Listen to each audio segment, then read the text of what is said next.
हम कोई ऐसा जुमला या कोई ऐसा झूठ जनता को नहीं परोसना चाहते। हमने अपनी पूरी कैलकुलेशंस कर रखी है। वही अभी जो बढ़े हुए दाम है कीमतों के और महंगाई जो आसमान छप्पर छत सब फाड़ कर निकल गई है, बेरोजगारी 50 साल का आंकड़ा पार कर गई है, हम पहले पूरा कैलकुलेशन करते हैं। हम हवा में बात नहीं करते। हवा में नोटबंदी कर दी, हवा में जीएसटी कर दी, और किसानों के उपक्रम में जीएसटी, शुभ नाम है, दूध में दही में जीएसटी, आटे में जीएसटी। अब मैं बात करती हूं जो मैंने कहा था आपसे, प्रेस वार्ता का जो दूसरा पहलू है कि पोल खोल प्रेस वार्ता है। ये महिला अपराध में महायुति सरकार में कैसे नए नए आयाम स्थापित हुए हैं, वो मैं आंकड़ों के जरिए आपको बताना चाहती हूं और आईना दिखाना चाहती हूं महायुति सरकार को। शिंदे जी को जब पहला साल हुआ मुख्यमंत्रित्व काल का, तो अपराध दर्ज हुए 47,381। बच्चों के खिलाफ जो अपराध हो रहे हैं उसमें नंबर 1 है आपका महाराष्ट्र। 20,762 बच्चों के साथ अपराध यहां सालाना हो रहे हैं। फडणवीस जी के गृह मंत्री रहते हुए देखिए 8 साल की बच्ची के साथ भाजपा का पार्षद छेड़खानी करता है। बदलापुर कांड ने इतना हिलाकर रख दिया था देश को। 4 साल। तो ये लड़की बहन योजना नहीं, ये बैंक योजना ज्यादा लग रही है। अजीत पवार जी कहते हैं अरे महिलाओं को तो 1 लाख भी दे दो, वो भी पर्याप्त नहीं है। 30 घंटे में 16 शिशुओं की मौत हो गई। और क्यों? क्योंकि स्पेशलिस्ट की कमी है, दवाइयों की कमी है, कुंभकर्ण की नींद में सोया हुआ है आपका महिला आयोग।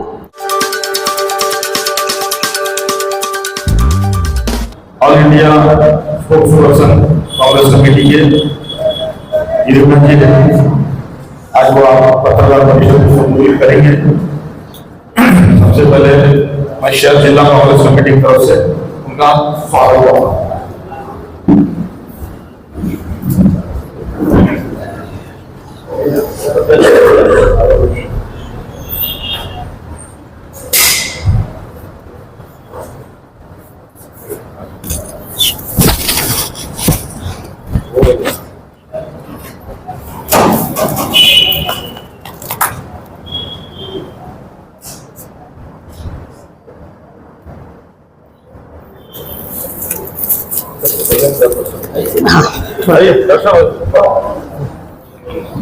क्या शुभ नाम है?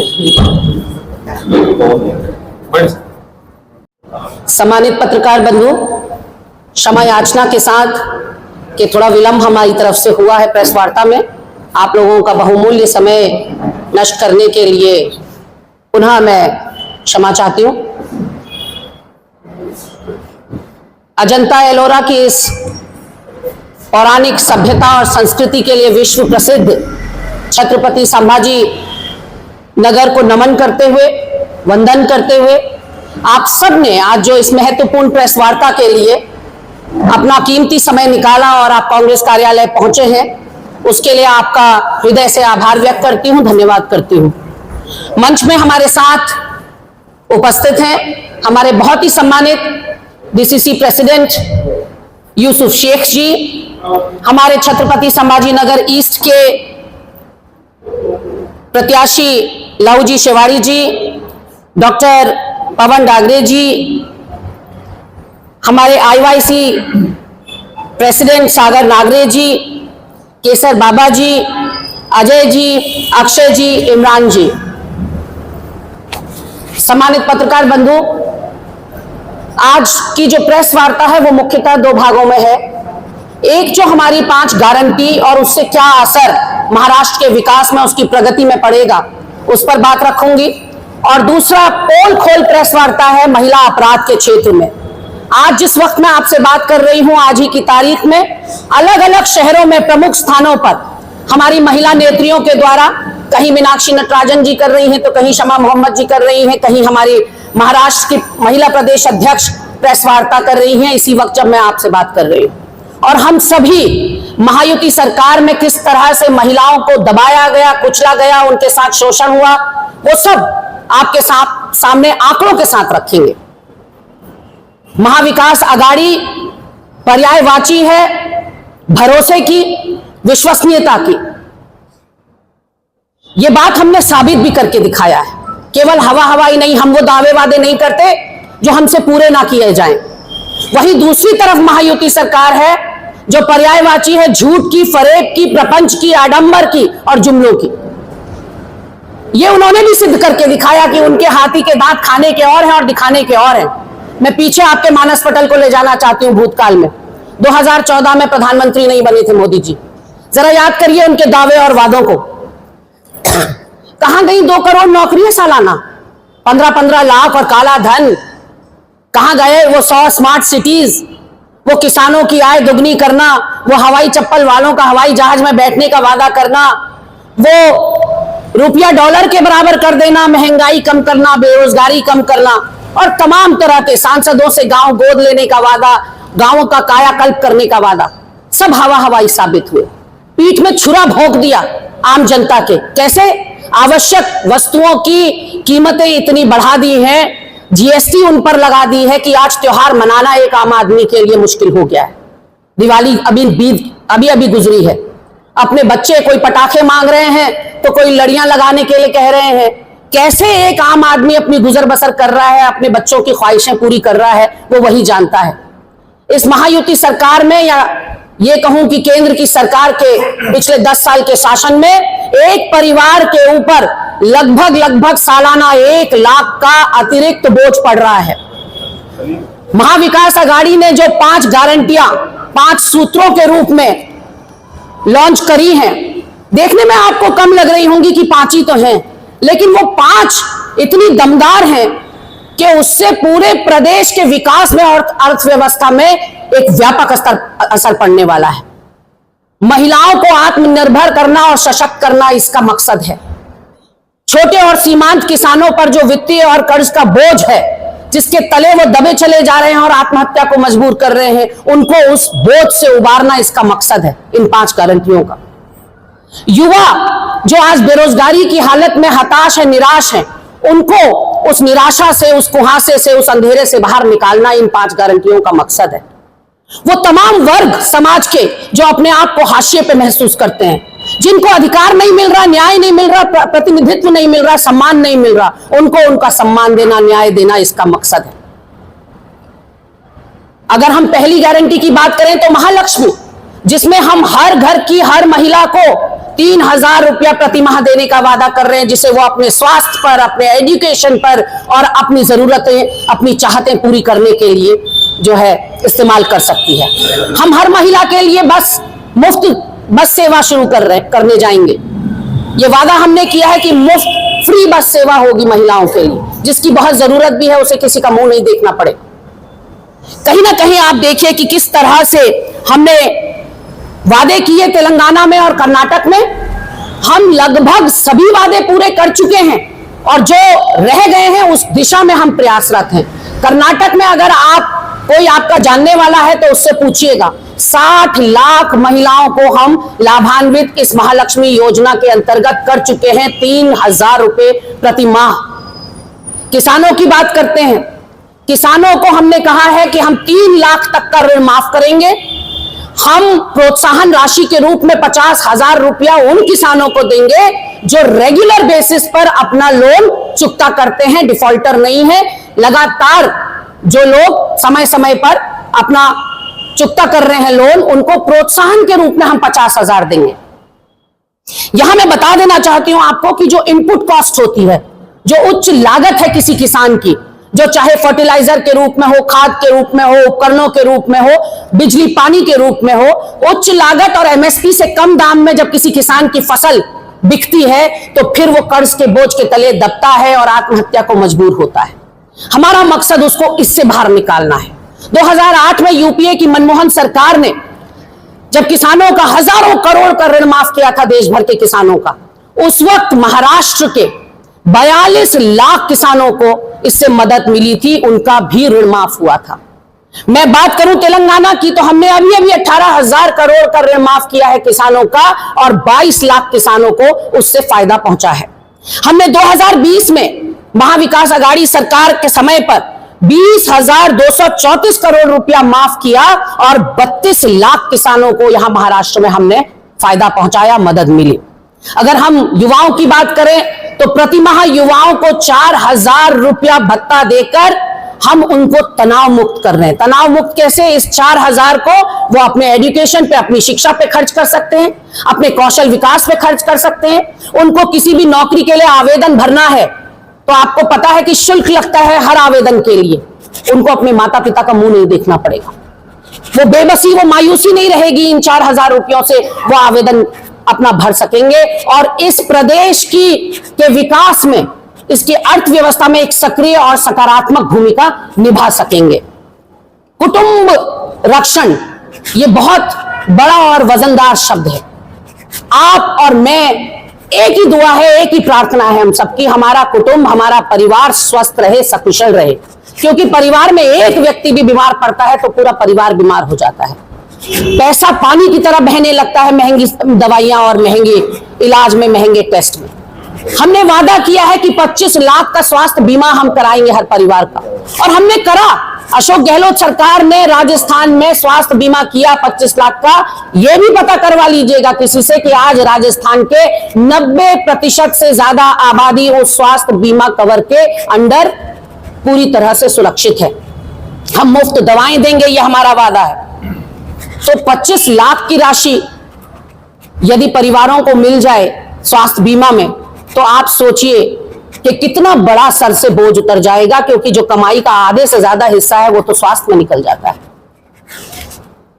सामंतेची हामी, समाज के वो वर्ग जो हाशिए पर हैं, जो मार्जिनलाइज हो गए हैं, जिनकी कोई सुनवाई नहीं है, जिनकी कोई हैसियत नहीं है, उनको अधिकार देना, उनको प्रतिनिधित्व देना, उनको न्याय देना, उनको समानता देना, यह हमने वादा किया। हमारी प्रतिबद्धता है कि हम जातीय जनगणना कराएंगे। जातीय जनगणना के प्रति महाविकास आघाड़ी पूरी तरह से प्रतिबद्ध है। संविधान की रक्षा, आरक्षण की रक्षा के लिए भी हम 50% का जो आरक्षण का कैप है उस सीमा को हटाने के लिए भी पूरा प्रयास करेंगे। अब आप देखिए कि एक तरफ महाविकास आघाड़ी है, जो वायदे जो हम कर रहे हैं उसका लिटमस टेस्ट हम दूसरे प्रदेशों में करके आ चुके हैं, इसलिए हम वो वादा यहां कर रहे हैं। हम कोई ऐसा जुमला या कोई ऐसा झूठ जनता को नहीं परोसना चाहते। हमने अपनी पूरी कैलकुलेशंस कर रखी है। हर परिवार को ये 5 गारंटियों से सालाना 3 लाख तक का फायदा पहुंचेगा। वही अभी जो बढ़े हुए दाम है कीमतों के और महंगाई जो आसमान छप्पर छत सब फाड़ कर निकल गई है, बेरोजगारी 50 साल का आंकड़ा पार कर गई है, उससे आप देखिए अगर कंपेयर करेंगे तो हमारी जो घोषणाएं हैं वो धरातलीय घोषणाएं होती हैं, उसका कोई आधार होता है। हम पहले पूरा कैलकुलेशन करते हैं, हम हवा में बात नहीं करते।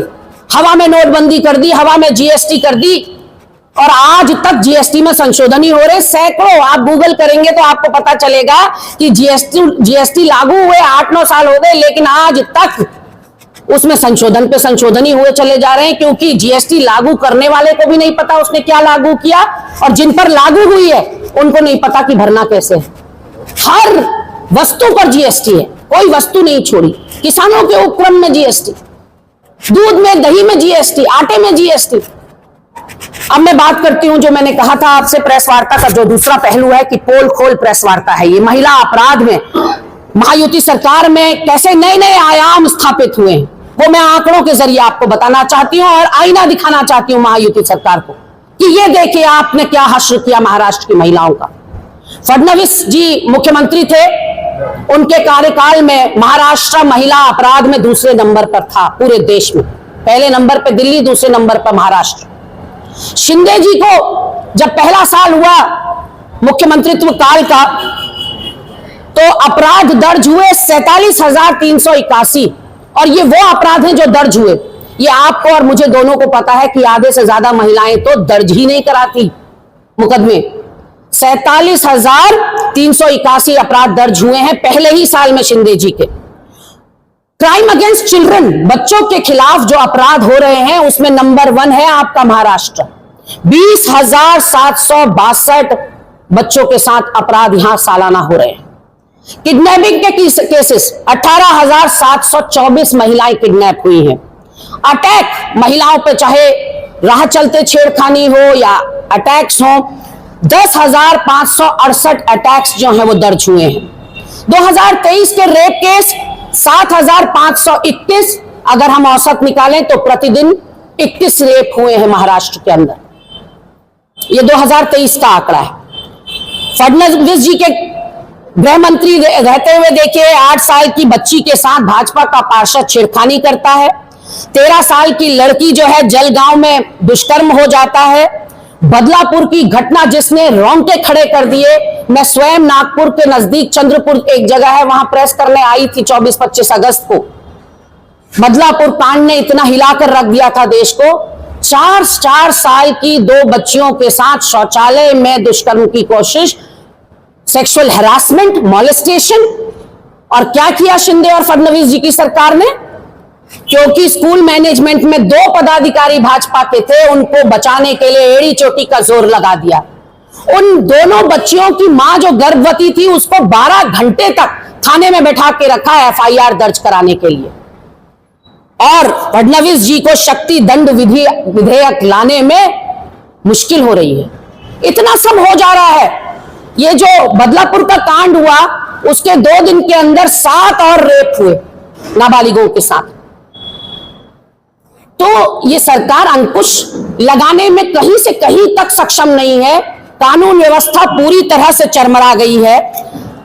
अब आप देखिए मुख्यमंत्री जी की माझी लड़की बहन योजना, इतना लापरवाह प्रबंधन के आए दिन तो उसके मापदंड बदल रहे। उसके अलावा जो एप्लीकेशन लेने जा रहा है इस योजना के लिए उसको 50 रुपया देना पड़ रहा है एप्लीकेशन का। और जब वो एप्लीकेशन भरने के बाद वापस एप्लीकेशन देने जा रहा है कार्यालय में तो 400 से लेकर 1000 रुपए तक घूस खिलानी पड़ रही है उस एप्लीकेशन को देने के लिए।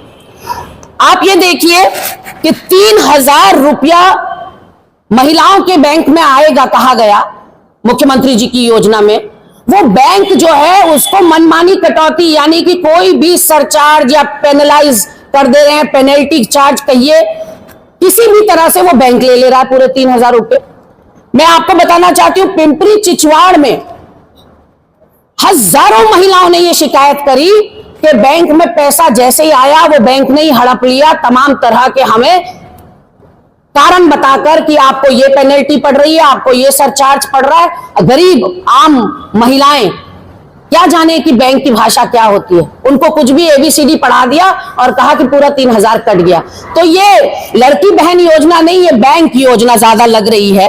और आंगनबाड़ी कार्यकर्तियों का हश्र देखिए, उनसे एक से कहा गया 100 नामांकन लाओ, 100 लड़कियों को महिलाओं को लाओ इस योजना के लिए, वो ला नहीं पा रही हैं। और उनसे कहा गया था एक महिला के ऊपर तुम्हें 50 रुपया मिलेगा एवज में मेहनत आना, वो आज तक उनको नहीं मिला है।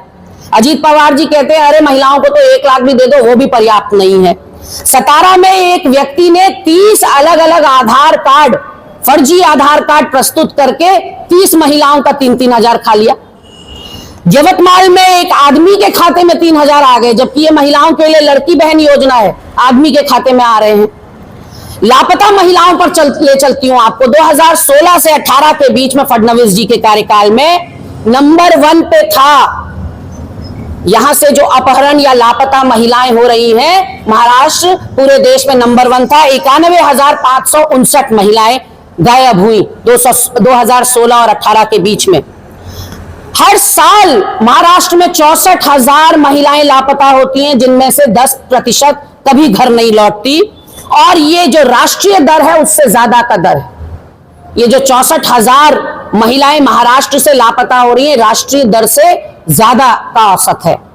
2023 में पुणे की 82 महिलाओं को जब ट्रेस किया गया तो दुबई और ओमान में मिली। अब स्वास्थ्य व्यवस्था का हाल देख लीजिए कि मृत्यु दर, मातृशक्ति की मृत्यु दर में लगातार वृद्धि हो रही है। आप भी पता कीजिएगा अपने एंड से कि महिलाओं की मृत्यु दर में वृद्धि क्यों हो रही है। गर्भपात के बाद 42 दिन के अंदर 1100 महिलाओं की मौत हो गई। नांदेड़ के सरकारी अस्पताल में 2023 में 30 घंटे में 16 शिशुओं की मौत हो गई। और क्यों? क्योंकि स्पेशलिस्ट की कमी है, दवाइयों की कमी है। प्रधानमंत्री की बहुत महत्वाकांक्षी योजना है आरोग्य मंदिर, जिसका खूब गाजे बाजे के संग प्रचार प्रसार किया गया, वो मुंह के बल गिर गई, टोटल फेलियर। और महिला आयोग क्या कर रहा है आपका? महाराष्ट्र स्टेट वुमेन कमीशन पूरी तरह से संवेदनहीन, पूरी तरह से कहते हैं कि कुंभकर्ण की नींद में सोया हुआ है आपका महिला आयोग। 17 से 19 के बीच में 2017 से 19 के बीच में 521 केसेस सेक्सुअल हरासमेंट के, वर्क प्लेस में उनके ऑफिस में सेक्सुअल हरासमेंट हुआ 521 केसेस, 9,385 केसेस पेंडिंग है। 2023 में मार्च से लेकर मई के महीने तक 3,017 केसेस रजिस्टर हुए MSCW में। 826 केसेस रेप के थे, बाकी cases domestic violence, acid attack वगैरह के थे। लेकिन कोई टस से मस महिला आयोग नहीं, किसी कंप्लेंट पर कोई सेंसिटिविटी नहीं, कोई संवेदनशीलता नहीं। हमारी यूपीए की सरकारों ने मनरेगा दिया, आधार दिया, राइट टू एजुकेशन, शिक्षा का अधिकार, राइट टू इंफॉर्मेशन, सूचना का अधिकार, भोजन का अधिकार। आप देखिए कि जिस वक्त कोरोना काल में पूरा देश बेरोजगारी से जूझ रहा था, संकट मोचक के रूप में अगर कोई योजना उभर कर आई थी तो वो थी मनरेगा। लोगों के खातों में पैसा गया, लोग अपने आप को मजबूत और ताकतवर महसूस करने लगे। एक योजना जो नकद पैसा डालने की योजना है कि सीधे नकद पैसा जाएगा, किसानों के लिए यह योजना शुरू की गई थी। मराठवाड़ा और विदर्भ में 14 जिलों से पायलट प्रोजेक्ट शुरू किया गया। महिलाएं बिल्कुल खुश नहीं है, क्योंकि बिना बताए उनके राशन कार्ड खत्म कर दिए कि अब नगद दे रहे तो राशन की क्या जरूरत है। अब आप मुझे बताइए, पैसा जा रहा है पुरुषों के खाते में, घर चलाना है महिला को, जो खाद्यान्न उसको मुफ्त मिल रहा था उससे कम से कम उसको भोजन की सुरक्षा थी। पुरुष उसको पैसा दे नहीं रहा है, घर का बजट बिगड़ा हुआ है, महिला को बैंक की कार्रवाई आती नहीं, एटीएम की कार्रवाई आती नहीं, उसको सबसे आसान लगता है राशन की दुकान में खड़े होकर अपने बच्चों के लिए, अपने परिवार के लिए राशन ले जाना। एक उसको कॉन्फिडेंस आता था कि उसके पास घर में खाद्यान्न है। लेकिन आपने बिना बताए जो है राशन कार्ड बंद कर दिए लोगों के कि अब तो तुम्हारे हम बैंक में खाते में पैसा डाल रहे हैं। तो कोई इस नगद जो खाते में जा रहा है उससे खुश नहीं है। और बिना पूर्व सूचना के जिस तरह का आपने ये किया है, तो कहीं ना कहीं आप देखिए कि जो गन्ने के खेतों में महिलाएं काम कर रही हैं, उनको आधे से ज्यादा को, एक आंकड़ा स्टडी बताता है, आधे से ज्यादा को अपना यूट्रस निकालना पड़ रहा है, उनको गंभीर बीमारी हो रही है। तो कुछ भी ये सरकार, और अगर आपको महिला सम्मान के लिए इनका दृष्टिकोण देखना है तो इनका कैबिनेट देख लीजिए ना, कितना महिलाओं का सम्मान ये करते हैं। कितनी महिलाएं हैं कैबिनेट में महायुति सरकार के? एक। तो ये प्रतिनिधित्व दे रहे हैं, ये महिला जो आधी आबादी है इस देश की, इनकी कैबिनेट में वो एक स्थान पाती है। तो कहीं ना कहीं ये अपराधों के क्षेत्र में महायुति सरकार का आंकड़ों के साथ, स्टैट्स के साथ, आधार के साथ, तथ्यों के साथ आपके सामने मैंने अपनी बात रखी। और मैं आपसे गुजारिश ये करूंगी, निवेदन ये करूंगी कि ये जो आज का हमारा 5 गारंटी और महिलाओं से रिलेटेड इशू है, यदि आपके कोई सवाल हैं तो आमंत्रित हैं। स्थानीय मुद्दों के लिए हमारे स्थानीय नेता आपसे मुखातिब होंगे।